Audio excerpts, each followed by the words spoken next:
Bismillahirrahmanirrahim.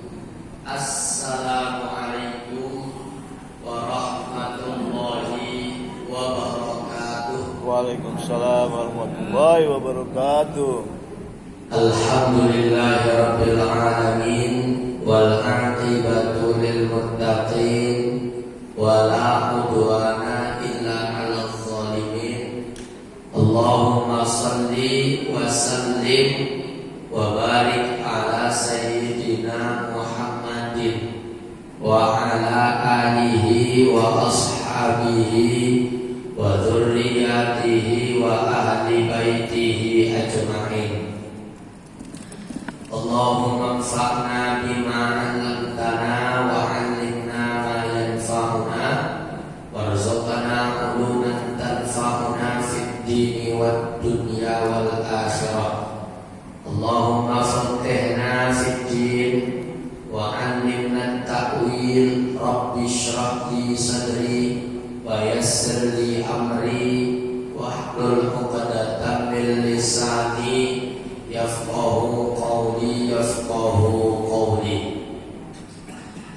Bapak-bapak, ibu-ibu, para orang tua kami yang saya hormati, jamaah Masjid Saksi yang dirahmati oleh Allah Subhanahu wa taala.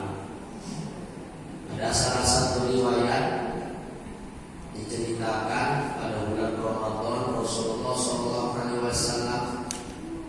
ketika menaiki beberapa anak tangga di suatu mimbar, Rasulullah mengaminkan 3 doa malaikat Jibril. Tidak akan membahas salah satunya. Salah satu doa yang dipanjatkan oleh malaikat Jibril dan diaminkan oleh Rasulullah. Bayangkan Bapak Ibu, yang berdoa malaikat Jibril, yang mengaminkan Rasulullah. Artinya ini doa pasti diijabah. Kalau doa kita belum tentu diijabah. Tapi kalau sudah malaikat Jibril, malaikat yang paling mulia, berdoa, kemudian diaminkan pula oleh Nabi Muhammad, makhluk yang paling mulia di sisi Allah, maka tentu ini doa bukan kaleng-kaleng. Ini doa pasti diijabah oleh Allah Subhanahu wa taala. Nah, apa doa yang dipanjatkan oleh malaikat Jibril? Salah satunya adalah celakalah seorang hamba yang ketika ia bertemu dengan bulan Ramadan namun ia belum kunjung mendapatkan ampunan dari Allah Subhanahu wa taala. Bapak Ibu,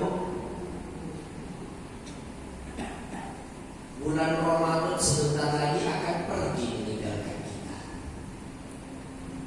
Ini kita sudah masuk pada Ramadan yang ke-25. Selama-lamanya 5 hari lagi ia akan pergi meninggalkan kita. Hal yang harus kita sadari bahwa Ramadan akan pergi untuk datang kembali. Tahun depan dia akan datang kembali, Bapak Ibu. Tapi kita belum tentu dapat bertemu kembali dengan bulan Ramadan. Betapa banyak saudara kita, tetangga kita, teman-teman kita yang pada Ramadan yang lalu kita bertemu dengannya, namun pada Ramadan ini kita tak dapat bertemu dengannya lagi. Maka celakanya ketika kita diberikan kesempatan tahun ini untuk bertemu dengan bulan Ramadan, namun ternyata Ramadan ini juga belum bisa menjadi sebab kita mendapatkan ampunan dari Allah Subhanahu wa taala. Oleh karenanya Bapak Ibu, salah satu hal yang perlu kita tingkatkan menjelang detik-detik berpisahnya kita dengan bulan Ramadan adalah memperbanyak memohon ampun kepada Allah Subhanahu wa taala. Bayangkan Bapak Ibu, jangankan di bulan Ramadan, pada hari-hari biasa saja Rasulullah Shallallahu Alaihi Wasallam bersabda, wallahi, demi Allah, Rasulullah sampai bersumpah, wallahi,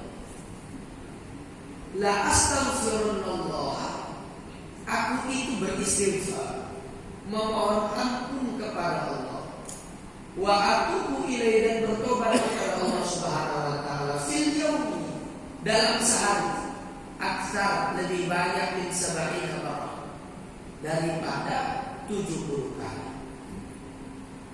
Pada riwayat lainnya Rasulullah Shallallahu Alaihi Wasallam bersabda, ya ayuhan nas, wahai manusia, tubu ilallah, bertobatlah kalian kepada Allah. Bapak Ibu jangan khawatir dengan besarnya dosa Bapak Ibu di masa lalu. Besar pun dosa kita, lebih besar lagi ampunan Allah. Banyak pun dosa kita, lebih banyak lagi ampunan Allah. Maka jangan pernah kita berputus asa dari rahmat Allah Subhanahu wa taala. Maka Rasulullah menyeru kepada kita, ya ayuhan nas, wahai manusia, tubu ilallah, bertobatlah kalian kepada Allah, wastaghfiruh, perbanyaklah memohon ampun kepadanya, fa inni, sesungguhnya aku atubu ilallah, bertobat kepada Allah, kata Rasulullah, wastaghfiruh, dan memohon ampun kepadanya, fil yaumi, dalam sehari, mi'ata marrah, sebanyak 100 kali. Jadi kalaulah Rasulullah itu beristighfar lebih dari 70 kali, pada riwayat lainnya dikatakan bahkan sampai sebanyak 100 kali, yang mana Rasulullah sendiri tidak pernah tergelincir berbuat maksiat, tidak pernah terdapat dosa pada diri beliau, maka tentu kita hamba yang hina ini, manusia yang lemah ini, yang setiap hari ketika membuka mata-mata ini berbuat dosa, yang setiap hari ketika kita berbicara mulut ini berbuat dosa, tentu istighfar kita harus lebih baik. Bapak Ibu jamaah yang dirahmati oleh Allah Subhanahu wa taala. Namun hal yang harus kita sadari, sesungguhnya tidak semua dosa itu cukup dengan hanya beristighfar saja. Tidak semua dosa itu dapat diampuni oleh Allah Subhanahu wa taala dengan hanya beristighfar saja. Yang dapat diampuni oleh Allah Subhanahu wa taala itu adalah dosa-dosa kita yang langsung berkaitan dengannya. Adapun dosa-dosa yang berkaitan dengan manusia itu tidak cukup dengan hanya beristighfar. Itu harus ditambah dengan permohonan maaf kepada orang yang pernah kita sakiti langsung. Maka di antara hadis cukup masyhur di tengah-tengah kita, hadis yang menceritakan tentang seseorang yang kelak bangkrut di hari kiamat. Rasulullah Shallallahu Alaihi Wasallam suatu ketika bertanya kepada para sahabat, atadruna mal muflis, wahai para sahabatku, tahukah kalian siapa itu muflis, orang yang bangkrut? Para sahabat menjawab, al muflisu fina, orang yang bangkrut di antara kami wahai Rasulullah, man la dirham lahu wa la aqrab, adalah siapa saja yang tidak punya uang dan tidak punya harta benda sama sekali. Qala, kemudian Rasulullah berkata, bukan. Bapak tak punya harta, bapak tak kehilangan pekerjaan, ibu tidak menyimpan uang spesial pun. Bukan seperti itu bangkrut yang dimaksud. Bahkan ada kalanya ketika kita kehilangan segalanya, justru itu membuat kita untung. Kenapa? Karenanya kita kembali dekat dengan Allah Subhanahu wa taala. Maka berhati-hatilah. Bangkrut yang dimaksud dengan Rasulullah Sallallahu Alaihi Wasallam katakan, al-muflisu fina, orang yang bangkrut di antara kita. Man ya'ti yaumal qiyamati, siapa saja yang kelak datang pada hari kiamat, bisolati, dengan membawa pahala solat. Tidak hanya solat wajib pak, wabli ababia pergi kerojokan, solat duha tak pernah tinggal, solat tahajud tak pernah terlupa, tarawih sebulan penuh selalu diamalkan. Wasiamin, tidak lupa pula dia mengerjakan ibadah puasa. Puasa Ramadan sudahlah barang tentu, puasa Senin Kamis sudah menjadi kebiasaan. Lebih sering dia merasa lapar dan haus daripada merasa kenyang. Kan hebat orang seperti ini Pak. Coba kalau kita Pak lepas sholat wajib sahur tepatkan kali, puasa kita di bulan Ramadan udah alhamdulillah. Tapi ada orang, Masya Allah, semua sholat sunnah dia kerjakan, perutnya lebih sering lapar daripada kenyang.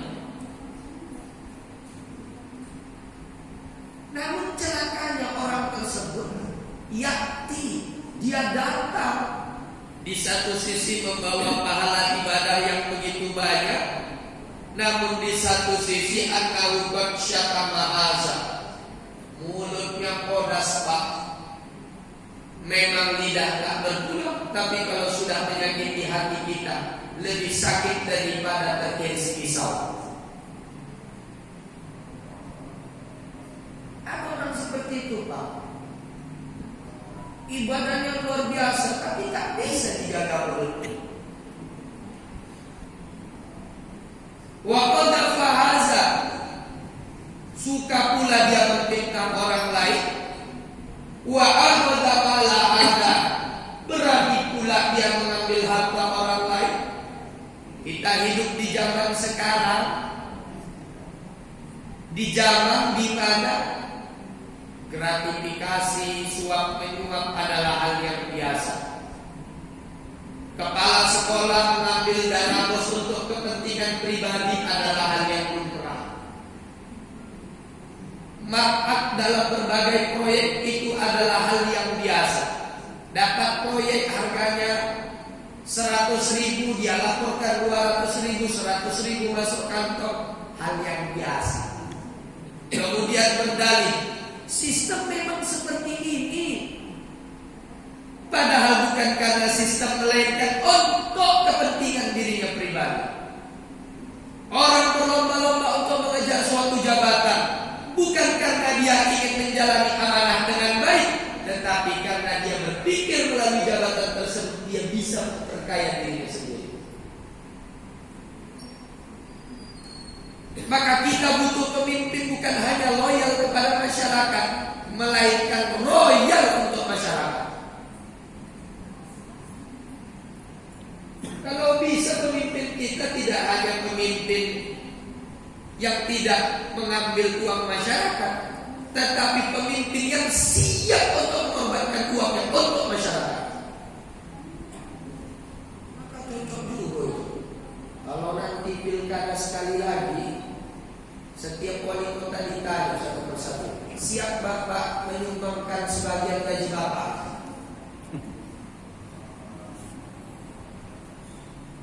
Kalau dibilangnya siap berapa? Tanya, lihat kau berapa? Kau berapa? Siapa yang lebih besar? Kita lihat siapa yang benar-benar berani berkorban untuk masyarakat Kota Tanjung Balai. Jadi kalau bisa, ketika dia jadi wali kota, bukan bertambah hartanya, berkurang hartanya. Buat LHKPN, ketika membuat laporan harta kekayaan, bukan meningkat kekayaan, berkurang. Nah, itu berubah dari kota. Entah siapa yang bisa seperti itu. Bapak Ibu jamaah yang dirahmati oleh Allah Subhanahu wa taala, ini si ahli ibadah. Tapi di satu sisi dia sering merugikan orang lain. Ternyata nanti di hari kiamat, fa ukhidat ala hasanatuh. Pahala kebaikannya diambil Bapak Ibu. Wa hadza min hasanatihi. Nanti diberikan kepada orang-orang yang pernah ia rugikan. Makanya Bapak Ibu, kalau kita di dunia ini dirugikan, jangan khawatir. Di dunia kita dirugikan, nanti di akhirat kita bakal untung. Kenapa? Orang-orang yang menzolimi kita, menghina kita, menyakiti kita, mengambil harta kita, nanti mereka pahalanya diambil, diberikan kepada kita. Kan untung kita dapat pahala tanpa beramal. Siapa sih yang tidak mau? Fa'in faniyat asanatu, kalau si ahli ibadah tersebut habis pahalanya, walam yuqda alaih, sedang yang menuntut masih banyak, karena saking betapa banyaknya manusia yang dirugikannya semasa hidup di dunia. Semuanya berlomba-lomba menuntut si ahli ibadah. Ahli ibadah pahalanya sudah habis dipreteli, namun ternyata yang menuntut masih banyak. Ukhidat khotoyahu, pada akhirnya diambil dosa orang-orang yang pernah dia sakiti. Tsumma turihat alaih, diberikan kepada si ahli ibadah. Tsumma turihat finnar, pada akhirnya si ahli ibadah dimasukkan ke dalam api neraka. Makanya ngeri Pak, dosa kepada manusia ini bahaya. Dan ternyata Bapak Ibu jamaah yang dirahmati oleh Allah Subhanahu wa taala, nanti di hari kiamat, di antara kita ada yang diberi suatu kartu. Kartu itu berisi 2 kalimat syahadat, tertulis di atasnya 2 kalimat syahadat. Yang dapat memegang kartu tersebut adalah mereka yang semasa hidup tidak menzalimi orang lain. Yang gara-gara dia memegang kartu tersebut, yang semestinya dia dimasukkan ke dalam api neraka, namun justru dimasukkan ke dalam surga. Jadi amalan tidak menzalimi orang lain itu luar biasa istimewa. Sampai-sampai Allah berikan kita kartu yang spesial. Saya bacakan hadis. Hadis yang diriwayatkan oleh Abdullah bin Amr bin As dari Rasulullah SAW bersabda, Inna Allah yastakhlisu rajulan min ummati ala ru'usil khalaiqi yawmal qiyamah. Sesungguhnya Allah akan memperlihatkan salah seorang hamba dari umatku, kata Rasulullah, yang nanti hamba tersebut dipertontonkan di hadapan hamba-hamba Allah lainnya. Fayunsharu alaihi tis'atun wa tis'una sijillah. Kemudian hamba tersebut diperlihatkan seluruh catatan dosanya. Ada 99 Pak lembaran catatan dosanya. Minha maqdul basar. Setiap lembaran catatan dosa itu saking banyaknya dosanya Pak, sejauh mata memandang. Sedang ada 99 lembar. Satu lembarannya itu catatannya sejauh mata memandang. Berarti ini kan orang banyak kali dosa. Dan tahap-tahap saja yang dilakukan semasa hidup ini. Summa yaqulu, kemudian lantas Allah berkata kepada hamba tersebut, Atunkiru min hadza syai'an adzalaka katabati al-hafizun. Wahai hambaku, kata mengingkari apa yang tertulis di catatan dosa itu? Apakah engkau merasa terzolimi dengan banyaknya dosa yang telah engkau perbuat? Kira-kira paskah itu dosa-dosa yang tertulis di sini? Kata Allah. Fayaqulu la ya Rabb.